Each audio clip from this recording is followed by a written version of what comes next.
Hello student, ফিরে আসলাম আমার একটা ক্লাসে। তোমাদের চলছে অষ্টম শ্রেণী গণিত রায় ও Martin Prashnabichitra second unit test 2025। আজকে তোমাদের জন্য আমি নিয়ে এসেছি class 8 math Prashnabichitra second unit test 2025 school 9। আজকে 9 নম্বর স্কুল করাবো, পেজ নাম্বার 144 পাতা। তো তোমার যে বইটা আছে রায় ও মার্টিন প্রশ্নবিচিত্রা বইটাও, ঠিক আছে, ক্লাস 8 ম্যাথ, তাহলে এই বইটা খোলো, বইটা খুলে প্রশ্নগুলো বুঝো এবং আমার সঙ্গে একসঙ্গে অঙ্কগুলো করো। তো চলো আজকের ক্লাস আমরা তাড়াতাড়ি করে শুরু করে দেবো। তোমরা তাড়াতাড়ি করে ভিডিওতে লাইক করে দাও, ভিডিওগুলো বন্ধুদের কাছে শেয়ার করে দাও। তো আজকের যে ক্লাসের অঙ্কগুলো আছে চলো আমরা সহজভাবে বুঝে নিই। একের 1 নম্বর প্রশ্ন দেখো, আমাদের বলেছে 160 টাকা 30% কত টাকা বলেছে। তাহলে 160 গুণিত 30% বলতে 30/100। আর যে টাকাটা আমরা চলে আসবে এখানে, ঠিক আছে, এখানে আমরা লিখে দেবো টাকা। এটাকে সলভ করে নাও, 0 0 কেটে এই 0 কেটে দাও, 16 3 আমাদের 48 টাকা, এটাই আমাদের অ্যান্সার। 2 প্রশ্ন দেখো, আমাদের আছে 1 কিগ্রা 350 গ্রাম 0.75 কুইন্টালের শতকরা কত সেটা বের করতে বলেছে। আচ্ছা, আমাদের দেখো কিগ্রা গ্রাম কুইন্টাল আছে, আমরা যে কোনো একটা এককে করে নেবো, আমরা সবাইকে কিগ্রা করে নিই। তাহলে দেখো এখানে আমরা কী করছি, এখানে তো 1 কিগ্রা আছে, তাহলে এই যে দেখো এই যে গ্রামটাকে আমরা কিগ্রা করি, একের সঙ্গে যোগ করে নিব। তাহলে এখানে যে গ্রামকে যদি কিগ্রা করো তাহলে 1000 দিয়ে কিন্তু ভাগ করতে হবে, তখনই আমাদের গ্রামটা কী হবে, কিগ্রা হবে। তো এটা আমাদের হয়ে গেল কিগ্রা।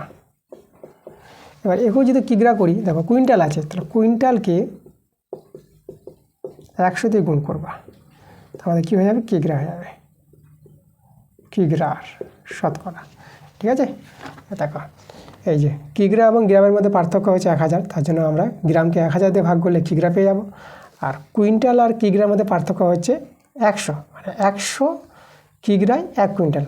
কিগ্রা বলতে কেজি, 100 কেজি দিয়ে 1 কুইন্টাল হয়, তার জন্য আমরা কুইন্টালকে 100 দিয়ে গুণ করলে কী হয়ে যাবে, কিগ্রা হয়ে যাবে। এবার এখানে আমরা সরল করে দেখো মানগুলো বের করি। এটা যদি আমরা দেখো এখানে যদি আমরা ভাগ করে নিই তাহলে 0.350 এটা পেয়ে যাবো কিগ্রা। এটা যদি গুণ করে নিই তাই এটা দেখো 2টা 0 2টা দশমিক ভ্যানিশ হয়ে যাবে, শুধু 75 কিগ্রা থেকে এত কিগ্রার শতকরা। এটা যদি আমরা যোগ করে নিই দেখো তো এটা হবে আমাদের 1.350 এত কিগ্রা 75 কিগ্রার শতকরা কত। এবার এত কিগ্রা 75 কিগ্রার শতকরা কত, দেখো একক কিন্তু কিগ্রা হয়ে গেছে। তো এবার আমরা লিখব 1.35, দেখো দশমিকের ডান দিকে 0টা লিখলাম না, এত কিগ্রার 75 কিগ্রার শতকরা চেয়েছে, 100 দিয়ে গুণ করে দাও। এবার দেখো 100 দিয়ে গুণ করলে এই দশমিকটা উঠে যাবে, 2টো 0 2টা দশমিক, তাহলে আমাদের হয়ে যাবে উপরে 135, নিচে হবে 75। এটাকে আমরা যদি কাটাকাটি করি 5 দিয়ে, তাহলে 5 একে 5, এখানে 5 5 25, আর এটা 5 দিয়ে 10, আর 3 35, 5 7 35, আমাদের 3 দিয়ে কাটা যাবে, 3 5 15, 3 9 27, তাহলে আমরা পেয়ে গেলাম দেখো 9/5 পেয়ে গেলাম, ঠিক আছে। এটা যদি আমরা ভাগ করে নিই তাহলে কত হবে, দেখো অর্থাৎ একবার যাবে 5, তাহলে এখানে আমাদের 4 নামবে। তাহলে এটাকে যদি আমরা দশমিক করি তাহলে এটা 0 নিয়ে নেব, ঠিক আছে। তাহলে 8 5 40, দেখো এটা 8 হয়ে যাবে, এই যে। তাহলে আমরা দেখো অ্যান্সারটা কত পেয়ে গেলাম, আমার অ্যান্সারটা পেয়ে গেলাম 1.8%। এই যে শতকরা চেয়েছিল আমাদের 1.8%, এটা আমাদের অ্যান্সার হবে। দেখো 3 প্রশ্নটা আমাদের এর লঘিষ্ঠ আকারে প্রকাশ করতে বলেছে। দেখো আমরা লঘিষ্ঠ করবো, আমরা যদি কাটাকাটি করি 3 দিয়ে করবো, 3 4 18, 3 7 21, দেখো 8^4 আর 8^7, তাহলে এখানে দেখো 4টা আছে, এখানে 7টা, তাহলে যেখানে বেশি আছে ওখানে রেখে দাও। তাহলে এখানে এর পাওয়ারে থেকে যাবে, দেখো 7 থেকে 4 বাদ দাও, 3 থেকে যাবে এটা।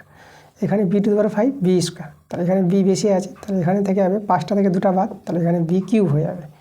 তাহলে আমাদের দেখো অ্যান্সারটা উপরে 6b³ c² আর নিচে 7a³, এটাই আমাদের অ্যান্সার, ঠিক আছে। এর যে লঘিষ্ঠটা করতে বলেছিল এটা আমরা পেয়ে গেলাম। দেখো 4 প্রশ্নটা আমাদের দুটো রাশি দেওয়া আছে, 2a² b আর 4ab², এই দুটো রাশির গসাগু বের করতে বলেছে। তো আমরা প্রথম দুটো রাশিকে ভেঙে নিই। তো এখানে 2 তো ভাঙবে না, a² আমরা a × a করবো, আর b একটা আছে b। আচ্ছা, এখানে 4কে 2 × 2 করে দিলাম, a একটা আছে, আর b² b দুটো আছে। এবার এই দুটো রাশির গসাগু করবো আমরা। গসাগু বলতে যেটা মিলবে দুই জায়গা থেকে, 2 মিলেছে 2 নিলাম, আর এখানে a মিলছে a নিয়ে নিলাম, আর দেখো b মিলছে b নিয়ে নিলাম, তাহলে আমাদের গসাগুটা পেয়ে গেলাম 2ab। আমাদের অপশান আছে 2ab, তো আমরা ডি নাম্বার অপশানে দেখতে পাচ্ছি অ্যান্সার আমাদের ডি নাম্বার। দেখো পাশের প্রশ্নটা বলেছে আমাদের দুটি সমান্তরাল সরলরেখাকে একটি সরলরেখা ছেদ করলে প্রতিজোড় অনুরূপ কোণগুলির পরিমাপ কী হবে। দেখো দুটি সমান্তরাল সরলরেখা আছে, এই দুটো সমান্তরাল সরলরেখা আর একটা সরলরেখা এই দুটো সমান্তরাল সরলরেখাকে ছেদ করে, তাহলে প্রতিজোড়া যে অনুরূপ কোণ বের হবে। দেখো অনুরূপ কোণ কাকে বলবো আমরা, এই কোণের সঙ্গে এই কোণটা অনুরূপ কোণ, এটা কী হবে সমান হবে, যেহেতু সমান্তরাল আছে তাহলে এই অনুরূপ কোণগুলো সমান। এবার এই যে এর সঙ্গে এটা অনুরূপ কোণ এটাও সমান হবে, এটার সঙ্গে এটা অনুরূপ কোণ এটাও সমান হবে, আর এই কোণের সঙ্গে এই কোণ অনুরূপ কোণ এটাও সমান হবে। তাহলে প্রতিজোড়া অনুরূপ কোণগুলি কী পাচ্ছি আমরা, সমান পাচ্ছি। তাহলে এখানে দেখো সমান অসমান বলেছে, তাহলে তোমরা অ্যান্সারটা সমান লিখবা। অনুরূপ কোণগুলি সমান হবে, কখন সমান হবে, যখন এই দুটো সরলরেখা সমান্তরাল হবে তখনই কিন্তু সমান হবে। 6 প্রশ্ন দেখো আমাদের এখানে পাশে চিত্র দেওয়া আছে, তা আমাদের এ ও সি কোণটা দেওয়া আছে, তাহলে আমাদের এখানে বি ও সি এই কোণটা বের করতে বলেছে, বি ও সি। তাহলে দেখো বি ও সি কত পাবো, বি ও সি। তো লক্ষ্য করো এই যে দেখো এই যে আমাদের এ বিটা একটা সরলরেখাংশ, তাহলে এই সরলরেখাংশের পর ও সি দণ্ডায়মান, তাহলে এই দুটো কোণের যোগফল কত হবে 180 ডিগ্রি। এক সরলরেখাংশের কোণ 180 ডিগ্রি হয়, এই দুটো কোণ সন্নিহিত কোণ, তাহলে এই দুটো কোণের যোগফল হবে 180 ডিগ্রি। তাহলে এদের যোগফল 180 ডিগ্রি হলে একটা কোণ জানা আছে, এই কোণটা পেয়ে যাবো। 180 ডিগ্রি থেকে 100 ডিগ্রি বিয়োগ করলে এটা কোণ পাবো, মানে বিওসি পেয়ে যাবো। তাহলে আমরা 180 ডিগ্রি থেকে 100 ডিগ্রি বিয়োগ করে নেব, তো বিয়োগ করে আমরা পেয়ে যাবো 80 ডিগ্রি। তাহলে এই কোণটা দেখো আমরা পেয়ে গেলাম 80 ডিগ্রি। তাহলে কোণ বিওসির মান কত পেয়ে গেলাম, 80 ডিগ্রি। এরপরে দেখো 2 থেকে আমাদের বড় প্রশ্ন অঙ্কগুলো আছে, তো বড় প্রশ্ন এই অঙ্কগুলো তোমরা বই থেকে পেয়ে যাবা। যে অঙ্কগুলো বইয়ের বাইরে আনকমন আছে সেই অঙ্কগুলো ক্লাস আমি দিব, আর বড় প্রশ্ন যে অঙ্কগুলো আছে যেগুলো বইয়ের অঙ্কগুলো, সেই বইয়ের অঙ্কের ক্লাস তোমরা পাবা। তোমাদের যে 8ম শ্রেণীর গণিত বই আছে সেই বই থেকে তোমাদের ক্লাস আমি দিব। তো আজকে তোমাদের অবজেক্টিভ টাইপের প্রশ্নগুলো করিয়ে দিলাম, পরবর্তী ক্লাস তাড়াতাড়ি আসবে, তোমরা ক্লাসগুলো মনোযোগ সহকারে দেখতে থাকো।